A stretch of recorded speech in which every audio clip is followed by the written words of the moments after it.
Alright, this is a video that I recorded while also doing Artapalooza. So if you guys ever watching Artapalooza, you know that the screens go itty bitty.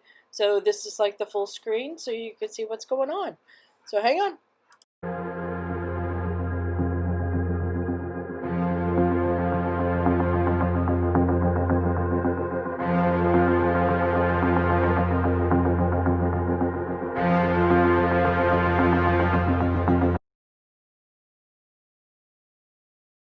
Howdy Howdy, this is Clara Lawrence. Okay, so this is a couple days after the Artapalooza show on Tish Winter's channel, The Artist Haven. So I'll put the link in the description for that show and you can check it out. But it's a group, just to give you a quickie sum up, it's a group of artists that come in. You're welcome to come join us. She's got forums on her channel. So you can come in and do your art, come hang out and chat along with us and have a good time. But she has a way of dividing up the screen for each of the individual artists and then occasionally bring it up to full feature. But as a whole, when you're watching the channel, sometimes it's hard to see what all is going on if you're really interested in. So I steal my husband's phone and I set it up and record it. But I did a little whoopsies. I actually did 2 trays on this particular episode, and this is actually the second tray that you're going to be watching here tonight. But the first tray, I was, my normal procedure is to, when we're done with the show, I transfer over the videos to my phone and then clean them off of my husband's phone because he goes to bed early. However, somehow or another, I don't know what I did. I just transferred one video over 2 times and deleted the other video. I don't know, but I messed up. So I don't have the first video, but I definitely have the second video. Any rate, so here we are with that. And since I've been doing so many blues and purples and mermaid kind of colors, I thought I would change it up and do a little bit of green tonight. I have my son here harassing me, so if I crack up occasionally, that is why, and he just made me crack up. He's like, score! Oh no. Anyway, so I thought I would change it up. I've got some really neat colors going on here. I've got an indigo color, which is that kind of shifty colors, kind of between a blue and a purple, and some, I think it's called forest green. Anyway, my color names are going to be off, I know, but I've got pictures at the end of the video to check out if you're interested in any of these particular colors. And also, I get all my colors from Artist Till Death, so you'll see that link down in the description below too, and she's giving me a little discount, so check that out as well. It's got a little, I think, code, I think it's Howdy. So anyway, on with the thing. So I wanted to have some really dark contrasty colors, and then I wanted to kind of change it up a little bit. I have a neon green in there, so I thought that would be fun, kind of really bring in some intensity with the contrast of the dark colors, and then calm it down with some I think it's like a minty color. It might actually be mint, I'm not sure. But like a really kind of light creamy green color, and then a couple whites, and I think there's an interference color in there. I'm trying to remember. I'm pretty sure there is. I think it's Bad Apple, which is kind of a yellow green kind of shift, and it's really pretty. So the first one turned out really bold, I'll tell you that much. And I do have pictures of it at the end of the video, and I've got a reveal of both the trays when they're fully cured. But the first one I did a dirty pour where I poured it in kind of slowly, and I think I even did a nest shape on the pour, and it left a really big patch for the bright green to come out. And this one, I'm going to do a flip cup. So I've got the same layers, the same order in the cup that I did the dirty pour. Well, I guess they're both considered dirty pours, but one of them I'm pouring directly on the tray. The other one is literally a flip cup. So when I poured them into the original cup with all the mixture of colors, they're going in the same order. and they yielded completely different results. I got close to the same quantity. I mean, I'm not measuring it out. I'm kind of guessing still. But it's interesting with resin because you never know how one color is going to react. I mean, if you get a little bit of more of one color over the other one, if you tilt it a little bit different than the other one, you can end up with a completely different effect. And if you have any colors in there that react to other colors, like I have Just Resin pigments in there, I've got Color Passion pigments in there, and the Chameleon pigments. But the Color Passion has some agent in the pigment that reacts to other ones and helps create cells. So it definitely responds. And so when it's mixed in, integrated in with all the other colors, you get those, you know, reactions throughout the entire piece. So this one threw out a bunch of cells, but it also threw out a bunch of textures too, which is interesting. You'll have to see it when it gets to the end. And I wanted to have a little bit of splash of a contrast color, because when I initially poured it out, my brain's thinking it's a lot of medium tones to lighter tones. There's a hint of it possibly going dark there right in the center, but I wasn't sure and I wanted that contrast. So again, I'm using, I didn't say this before, this is a resin pour, and I am using Stone Coat Art Coat resin, which has a really long working time. Like I've gotten 2.5 hours, possibly a little bit more out of it.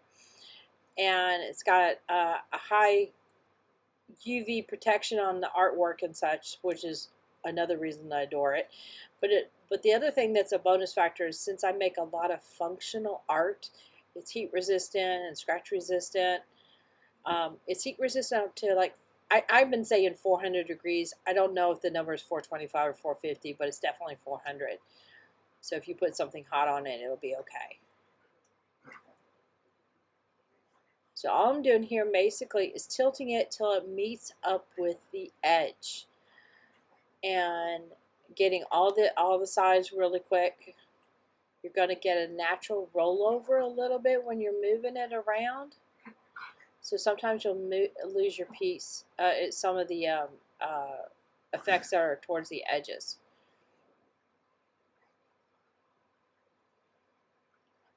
And then when I'm completely done, then I can slowly tilt it back and kind of get it back to the shape or the look that I want. And I wanted some of that really dramatic indigo to show through. Now this looks really, really soft, but it cured up really interesting, and it's kind of cool.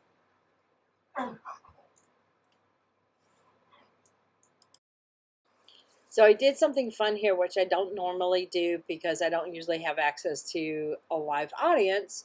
But with Tish's environment, I do have access to a live audience. So I was thinking about running a metallic line as an accent, and I was asking people, it's like, you know, what should I run, and let them kind of have an opinion in there as far as gold or silver or copper. And somebody brought up copper. That wasn't actually my idea. And I was kind of leaning towards the silver, and it's like, you know what, why not? And so I ended up incorporating both copper and silver into the piece.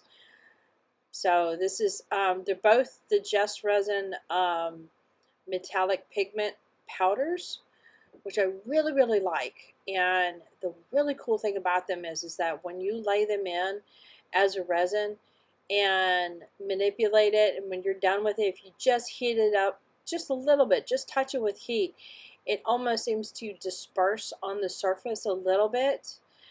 And if you actually apply a lot more heat, it'll obviously disperse a lot more. But you'll end up getting these freckles or scattered little bits on the surface, and it's just really pretty.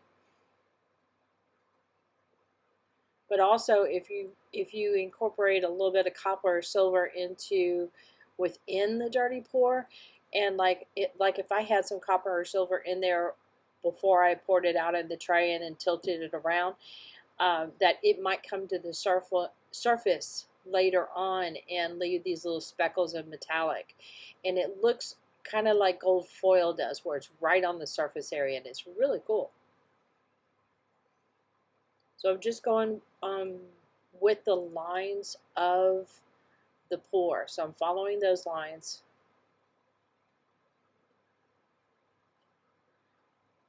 I'm a little bit too even that I would normally like to do.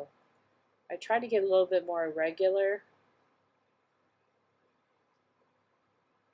I tried to fix it, but I don't think I don't know. We'll have to see when it's done. See what you leave a comment below whether or not you think I did too much copper and silver or if I did just the right amount.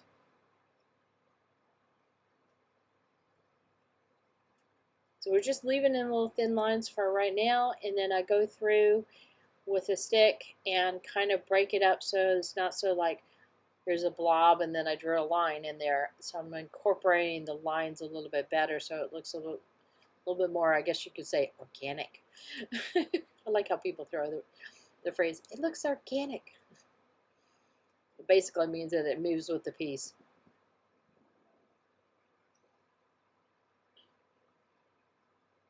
My son is being silly in the background. He got one of those balance balls that he's using as a chair. And it just came in today. And so he's been bouncing around in it. But I have to admit, the funny part about it is that he is so off balance. So when he comes over to bounce on me, it doesn't take anything to just basically give him a little nudge and he's like flying. So we've been being real mischievous today. So I'm just using a bamboo skewer that I have stolen from my kitchen. And it works really, really well with a nice point. And I'm just going through and just kind of breaking up the lines a little bit, or even dragging and creating newer thin lines. But it gets rid of, you know, the blobs or connects the line with the edge. Oh, I have to announce something that's kind of cool. So Tish Winters has her channel lined up. You know, each day has a different theme to it. On Thursday mornings, she does this kind of like, you know, wake up with coffee, and sometimes she'll try different experiments. But we're going to do a new thing. She's been having a hard time with resin, and I've been having a hard time with acrylic paint. To be honest with you, I haven't been messing around too much of it, so occasionally using it, you know, doesn't, you know, work up a good habit of being able to use the material very well. So we're going to kind of teach each other.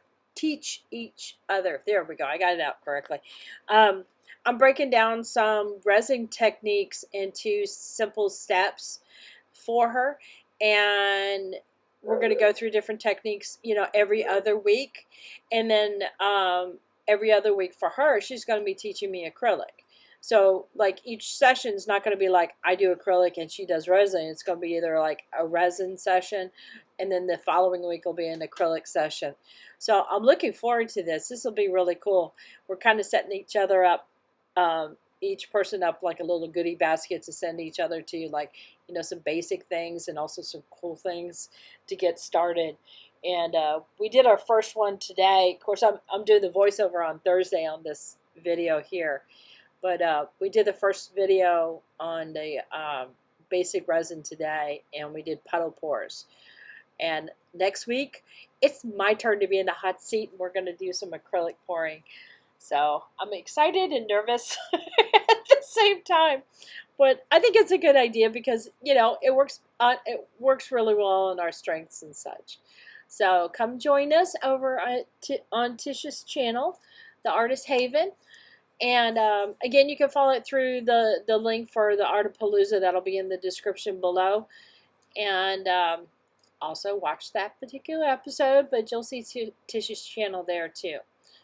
So I'm just doing the normal close-up. It's interesting to be able to see it on my phone at the same time too. All right, so I'm going to sign off for now, but hang on tight because in a second, I'm going to do the reveals for the next day on these pours. And you also get to see the pour that I did before this one where it has a very bold bit of the neon green, which I have to admit is my favorite. All right, so the next day I got good news and I got bad news. Bad news is I thought I would have a video for each tray, but something happened to the first video, and that's my bad. And that would be this video. So I don't have the progress on it, but I do have the reveal. So yay on that. So I'll just tag that to this video. So let's get started with this one. And I'll do the reveal on this one. This one has a lot of the neon green that came out of it, or came out in it. There we go. That's a nice way of putting that. And let me zoom in. This one has a lot of cells in it, but it also has a lot of subtle cells that kind of give it an interesting texture. And this is super cool. I wonder if I can just do this intentionally. I don't know.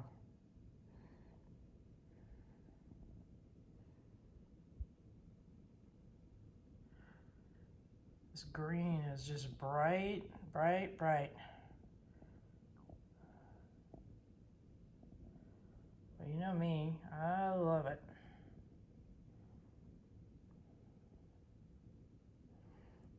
I definitely like the contrast between the indigo and that darker green.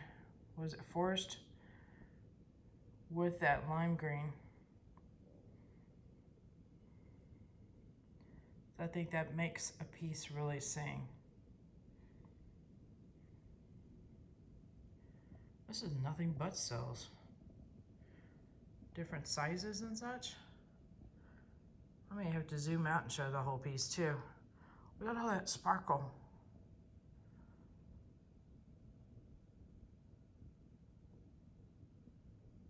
Let me zoom out a little bit. So that way you can see the overall color effect. This is kind of like looking at a pointillism.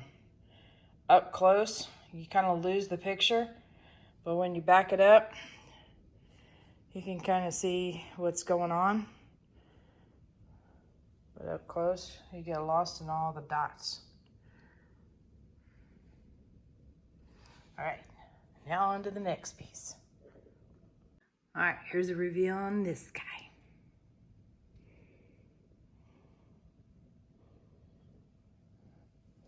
So remember I hit it with heat just before I put it up, and it made all these little bits come to the surface with the metallics and added little sparkly bits on the outside.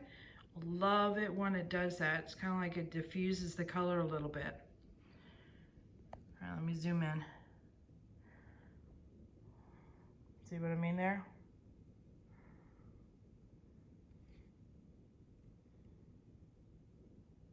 And this one has a lot of that texture cell action going on as well. I think that comes in from mixing a color passion color in the mix of all the other colors in the dirty pour. It interacts with all of the colors. Oh, look at that, that's almost like lines. Oh. How to do this intentionally? I don't know. And almost just like color on color, and it really adds a little texture to it there. I guess texture is the word of the day for this piece, or both of the pieces. Remember, I just poured in straight indigo right into here, but I poured it on top of the dirty pour, so that reaction is coming from the colors underneath it.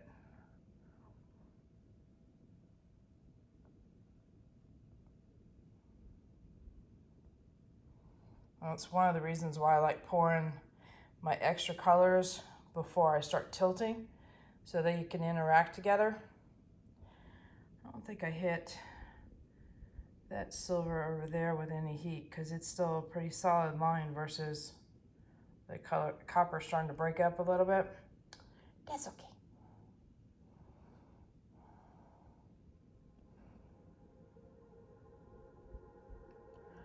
Lots of texture. Yeah.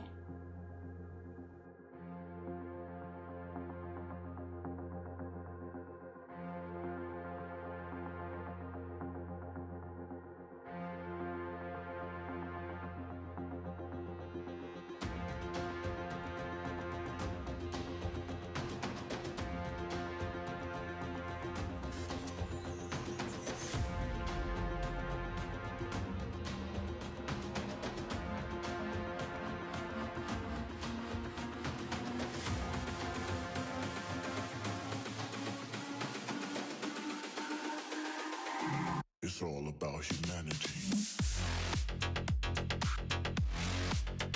All right, hit that like button, hit the subscribe button, but definitely hit the bell to get notified next time I put a video up. Check out the links below in the description area for my Etsy store because it's getting close to Christmas time. And I'm being a good girl and I'm trying to put my art up. As well as other links for any of those other supplies that I use that you might be interested in. Remember, I get all my colors from Artist Till Death. So just look them up and you can reference the colors I put at the end of the video to get the colors you're interested in. There you go.